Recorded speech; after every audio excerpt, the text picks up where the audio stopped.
Brought to you by LIC of India, हर पल आपके साथ। आखिरकार जिस ऐलान का पूरा देश इंतजार कर रहा था वो ऐलान हो गया 1 फरवरी 2025 को, जब वित्त मंत्री निर्मला सीतारमण ने संसद के पटल पर रखा देश का बजट।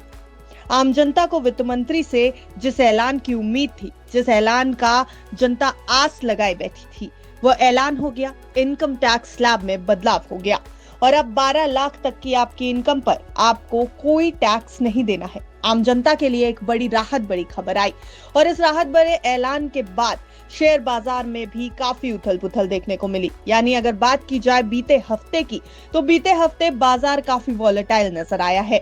बजट शेयर बाजार के लिए एक बड़ा अहम ट्रिगर माना जा रहा था और शनिवार को भी शेयर बाजार सिर्फ बजट सेशन होने के नाते खुला हुआ था। आम दिनों की तरह शनिवार के दिन यानी 1 फरवरी को भी शेयर बाजार में ट्रेडिंग होती दिखाई दी और जैसे ही बजट में इनकम टैक्स का ऐलान हुआ, उसके बाद बाजार में उथल पुथल भी देखने को मिली। यानी बीता हफ्ता काफी उतार चढ़ाव भरा रहा है। अगले हफ्ते क्या कुछ होगा, हम आपको अपनी इस रिपोर्ट में बताएंगे, इसलिए वीडियो के अंत तक हमारे साथ बने रहिएगा। बताते हैं आपको कौन से इंपॉर्टेंट लेवल्स हैं और अगले हफ्ते कौन से बड़े ट्रिगर्स हैं जो शेयर मार्केट पर डालेंगे बड़ा असर।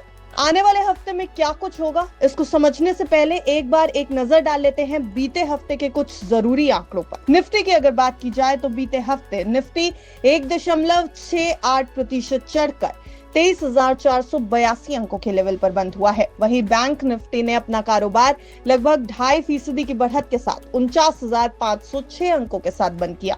अगर सेक्टर स्पेसिफिक नजर डाली जाए तो लगभग ज्यादातर बड़े सेक्टर्स आपको पॉजिटिव नजर आएंगे। हालांकि आईटी और फार्मा में भारी गिरावट देखने को मिली है। रियलिटी की अगर बात करें तो 12% ये सेक्टर चढ़ता नजर आया। ऑटो सेक्टर में 6% की तेजी दिखाई दी। वहीं एफएमसीजी सेक्टर में भी लगभग 4.25% की तेजी दिखाई दी। हालांकि एफएमसीजी ने अच्छी बढ़त दिखाई 1 फरवरी को, जैसे ही इनकम टैक्स में रियायत मिली आम जनता को 12 लाख रुपए तक की इनकम पर कोई टैक्स नहीं लगने की अनाउंसमेंट हुई।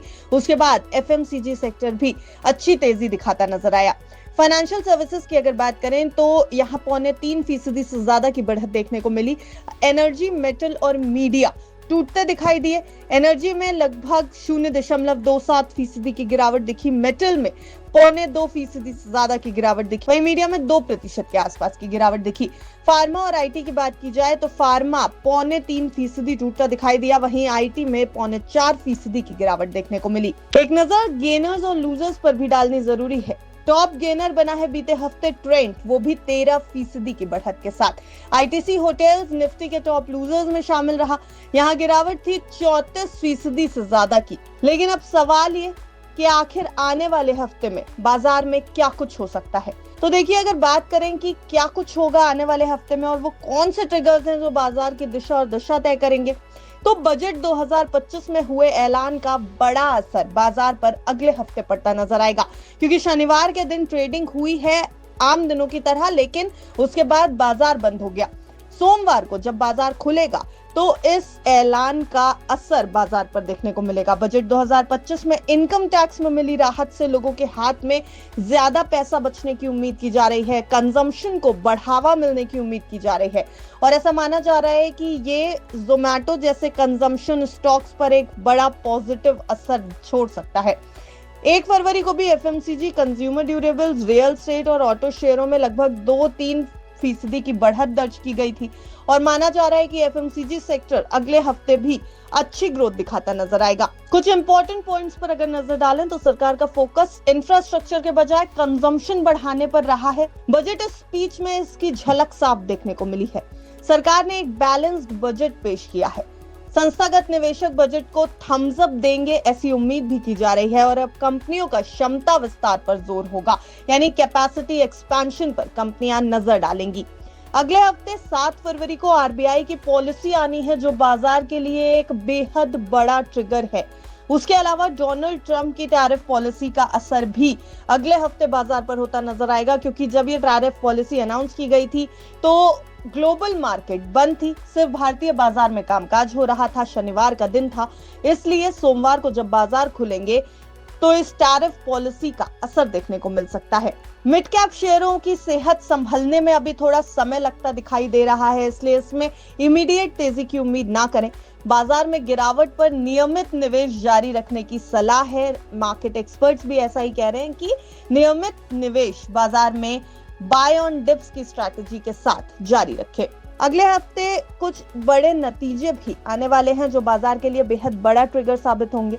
3 फरवरी की अगर बात की जाए तो power grid, DV slab, Sundaram finance, Tata chemicals, Castrol India और HFCL के नतीजे आने हैं। इसके अलावा थॉमस कुक और एलिगेयर एंटरप्राइज भी 3 फरवरी को अपने नतीजे जारी करेगी। 4 फरवरी की अगर बात की जाए तो Titan, Asian Paints, Whirlpool, PC jeweller जैसी कंपनियों के नतीजे आएंगे। 5 फरवरी को Page India, Info Edge, Swiggy, Abbott India जैसी कंपनियों के नतीजे आने हैं।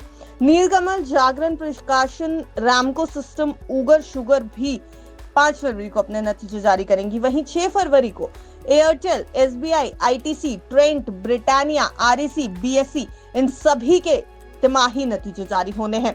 6 फरवरी काफी अहम रह सकता है शेयर बाजार के लिहाज से, क्योंकि कई बड़ी कंपनियां इस दिन अपने नतीजे जारी करने वाली हैं। Apollo tyres, NMDC, MRF, Cochin shipyard, BEML, भारतीय हेक्साकॉम, यूनो मिंडा, ये सभी 6 फरवरी को अपने नतीजे जारी करने वाले हैं।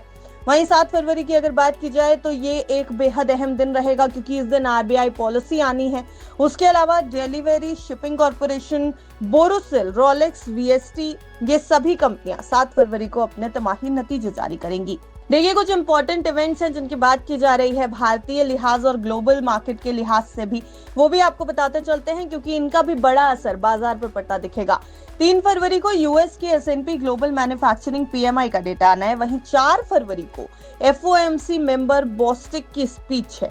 5 फरवरी को यूएस की S&P global composite PMI data और यूएस के एक्सपोर्ट इंपोर्ट के आंकड़े आने हैं। वहीं 5 फरवरी को ही यूएस की S&P ग्लोबल सर्विसेज PMI का डेटा और 5 फरवरी को ही शुरू हो जाएगी RBI की मॉनेटरी पॉलिसी की बैठक। 7 फरवरी को RBI ब्याज दरों पर फैसला सुनाएगी, जो एक बेहद बड़ा ट्रिगर हम आपको बार बार बता रहे हैं बाजार के लिए हो सकता है, क्योंकि बजट पेश हो चुका है और अब गेंद RBI के पाले में है। 7 फरवरी की ही बात अगर करें तो भारत का फॉरेक्स रिजर्व का आंकड़ा भी आना है और यूएस की जनवरी बेरोजगारी दर का आंकड़ा भी 7 फरवरी को ही आना है। बाजार के लिए कुछ पॉजिटिव ट्रिगर्स भी दिखाई दे रहे हैं, जो जब सोमवार को बाजार खुलेगा, 3 फरवरी को बाजार खुलेगा, तो बाजार को अच्छी तेजी पकड़ा सकते हैं। 12 लाख तक की कमाई अब टैक्स फ्री हो चुकी है और टैक्स छूट बढ़ने से FMCG और ऑटो कंपनियों को फायदा होता दिखाई देगा। 5 से 7 फरवरी को मॉनेटरी पॉलिसी की बैठक है और ब्याज दरों में 0.25% यानी 25 बेसिस पॉइंट्स की कटौती की उम्मीद की जा रही है। ऐसा अगर होता है तो बाजार खुश हो सकता है। कच्चे तेल में नरमी गिरकर $76 प्रति बैरल पर आ चुकी है और बाजार के लिए ये एक पॉजिटिव संकेत दिखाई दे रहा है। वहीं कई ऐसे नेगेटिव पॉइंट्स भी हैं जो बाजार को पीछे भी खींच सकते हैं, यानी बेयर ग्रिप बाजार पर हावी हो सकती है। विदेशी निवेशकों की ओर से बिकवाली जारी है। अभी भी जनवरी की अगर बात की जाए तो 87,375 करोड़ के शेयर विदेशी निवेशकों ने अब तक बेच दिए हैं। बजट में उम्मीद से कम कैपेक्स का बढ़ना भी बाजार के लिए एक बड़ा नेगेटिव ट्रिगर है। FY26 में 11,26,000 करोड़ का कैपेक्स अनाउंस किया गया है। इस कैपेक्स से बाजार निराश हो सकता है। वहीं दूसरी तरफ ट्रंप ने टैरिफ वॉर फिर से शुरू कर दी है। मेक्सिको, कनाडा और चीन पर टैरिफ लगाया गया है। इन मेक्सिको और कनाडा की अगर बात की जाए तो 25% का टैरिफ लगा दिया गया है। वहीं चीन पर 10% का टैरिफ अमेरिकी सरकार ने यानी डोनाल्ड ट्रंप ने लगा दिया है। उम्मीद की जा रही है कि चीन और कनाडा टैरिफ का मुंह तोड़ जवाब दे सकते हैं। अगले हफ्ते IPOs की भी बात करनी जरूरी है। हालांकि फरवरी के पहले हफ्ते में प्राइमरी मार्केट में खासी हलचल रहने वाली है। मेन बोर्ड में किसी नए IPO के खुलने की घोषणा अब तक नहीं है, लेकिन इस दौरान SME IPOs में 5 इशू सब्सक्रिप्शन के लिए खुलेंगे। इसके अलावा 2 IPO के शेयर की लिस्टिंग भी होनी है। मालपानी पाइप्स IPO के शेयर 4 फरवरी को BSE SME पर लिस्ट होंगे। वहीं doctor Agarwal health care IPO के शेयर 5 फरवरी को BSE NSE पर लिस्ट होंगे। यानी कुल मिलाकर पिछले कुछ समय में निफ्टी ने कई तरह का जो रुख दिखाया है, जिसके बाद रिटेल निवेशक नर्वस दिखाई दिए, वैसा ही रुख अभी भी देखने को मिल सकता है। बाजार में अभी भी उतार चढ़ाव की संभावना दिख रही है। एक्सपर्ट्स की निवेशकों को यही सलाह है कि वेट एंड वॉच मोड में रहिए। लॉन्ग टर्म के लिहाज से ये अक्यूमुलेशन के लिए बेहतर समय है। हालांकि ट्रेडर्स को थोड़ा सतर्क रहने की अभी भी जरूरत है क्योंकि बाजार वॉलेटाइल है। थोड़ा थोड़ा निवेश करने की सलाह निवेशकों को दे रहे हैं मार्केट एक्सपर्ट्स। बजट सत्र के दौरान निफ्टी में उतार चढ़ाव देखने को मिला है और ये उतार चढ़ाव आगे भी जारी रह सकता है। डेली चार्ट की अगर बात करें तो एक स्मॉल कैंडल बनी है जो कि मार्केट एक्सपर्ट्स के मुताबिक हम बता रहे हैं, जो एक अनडेफिनेट डिसीजन की स्थिति का संकेत दे रही है, यानी वॉलेटिलिटी का संकेत है। बाजार के जानकारों की माने तो निफ्टी को 23,280 पर सपोर्ट मिलता दिख रहा है और जब तक ये इस स्तर के ऊपर बना रहेगा तब तक रुझान पॉजिटिव रह सकता है। तो कुल मिलाकर मार्केट का लेखा जोखा हमने आपके सामने रखा है। अगले हफ्ते कौन से बड़े ट्रिगर्स हैं हमने ये आपको बता दिए हैं। बाजार किस तरह रिएक्ट करेगा ये सब 3 फरवरी को जब शेयर मार्केट खुलेगा तो देखने वाली बात होगी। हालांकि हम आपको ये भी बता दें कि हमने जो कोई भी जानकारी आपको इस खबर में दी है, इस रिपोर्ट में दी है, वो सिर्फ आपकी जानकारी के लिए पेश किया गया है। बाजार में निवेश करने से पहले आप अपने फाइनेंशियल एडवाइजर की राय जरूर ले लें। बिस तक की आपको यही सलाह है।